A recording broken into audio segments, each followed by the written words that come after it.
I'm here today in the Saxon Gardens at the heart of Warsaw. Since 1727, a public garden, one of the first in Europe. But it started life as something more, the garden of a palace built by the first Saxon king of Poland, Augustus II. A member of the Wettin dynasty from Saxony became kings of Poland. Why were they here? What were they doing? Why did they build this palace? And what is more, what is the Saxon axis? An exercise in urban planning. Join me in Poland Daily History today when we find out more.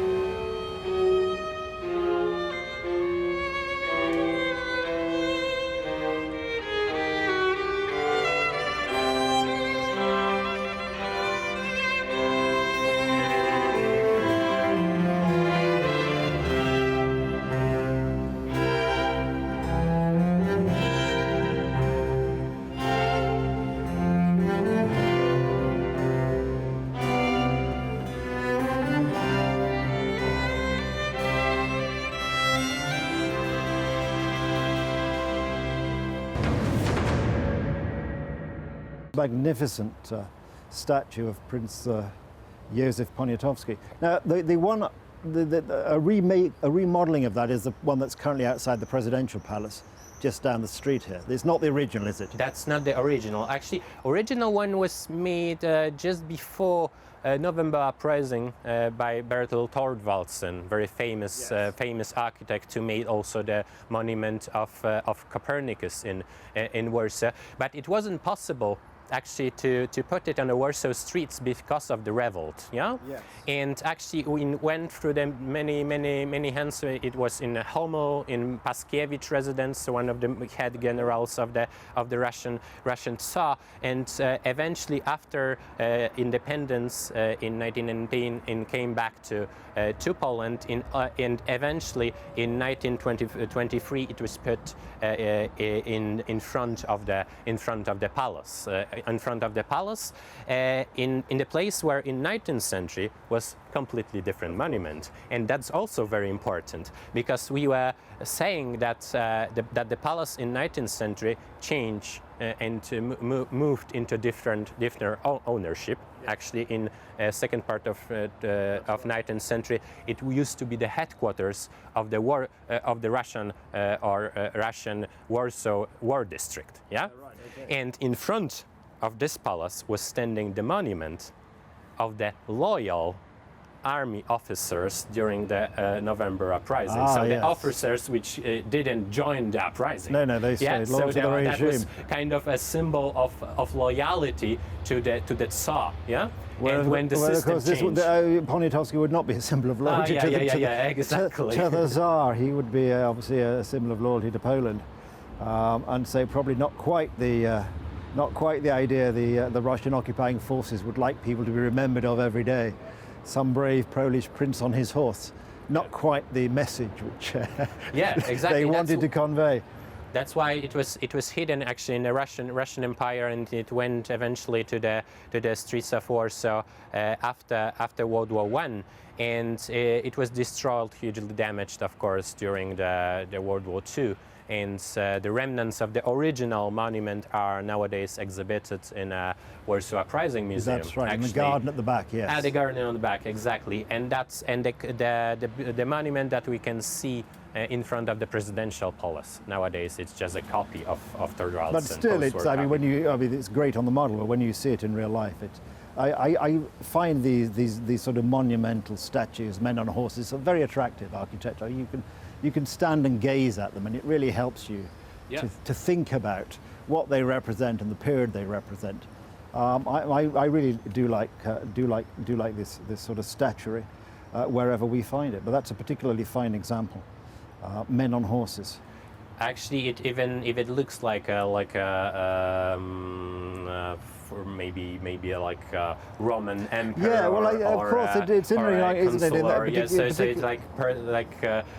Which was, of course, he was a hero next to the emperor, of course, the Napoleon. The so Napoleonic it was also emperor, kind of yes, the Emperor natural to Napoleon, show his in this way, the Duke Poniatowski. But it is to be often you see these characters that are dressed up in classical or modelled in classical as classical figures from the classical era, which of course I think is people being somehow in touch with their ideal of the classics, and which of course obviously is the foundation of European civilization. And it's, even in particular the 19th century, is still making these statues with people, and they're thinking back to these generals as Roman soldiers or as Greek philosophers is another very popular way of doing it. Marvellous stuff really, in the age when men actually were capable of creating things of great beauty, as I've said before. But this is a magnificent setting as we see it here. And that was the setting which was very important for, of course, for showing the power of the new state as well. Yeah. So everything here on the Saski Square, then renamed as a Pilsudski Square, was to show actually the power of the renewed Poland, of the second Republic. So that was the setting of the most important ceremonies which were held on the square actually back in 20s that's right. and Architecture 30s. designed to impress, designed to say, here we are. Yeah. We're modern, we're powerful, we're big, and to give people that idea. I mean, absolutely fantastic to see it, albeit only in a model in its sort of full extent. And which is very, very interesting, and which is always the case in Warsaw especially. Yeah. So that was the setting of the most important ceremonies back in the Tsarist period, of course, in a free Poland, and then during the occupation and during the communist regime. Yeah. So that was the setting for all those following and even regimes, today, yeah? this is and where even today on this square is where so no matter which kind of regime is now in charge, actually they use this setting, which is still the heart of Warsaw. The heart of the city, and it's a wide open space where you can gather lots of people and parade soldiers and such like. For in early 19th century, for example, that was the Duke Constantin, the brother of the Tsar of Russia, Alexander, who made the drills of the army on this square. Right. Later on, there was this monument of the loyal officers, of course, yeah, and that was also the heart of the Russian city, as Warsaw was a part of the Russian Empire. Later on, that was the place where Marshal Pilsudski and all the independence leaders were giving speeches. Because if you imagine where we're standing now relative to the model, there was at one point that huge and rather lovely Orthodox cathedral, which was demolished at some stage on Pilsudski Square. Yeah, so in late 19th century, in general, after the revolt in 1833,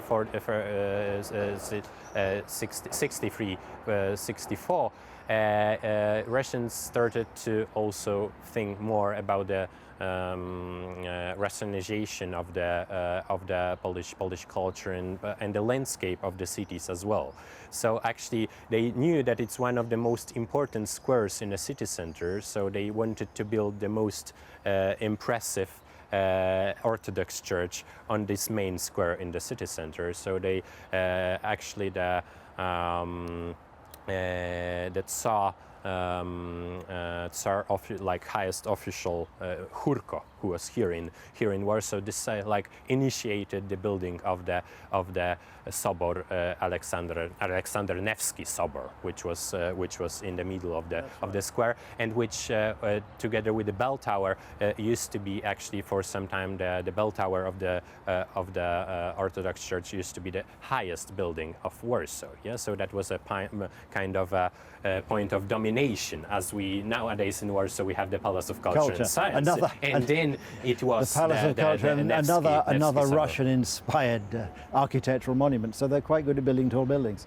But yes, it is just marvellous to get the scale of the building as well, and to see it, albeit only in a model today, alas, but still a marvellous building.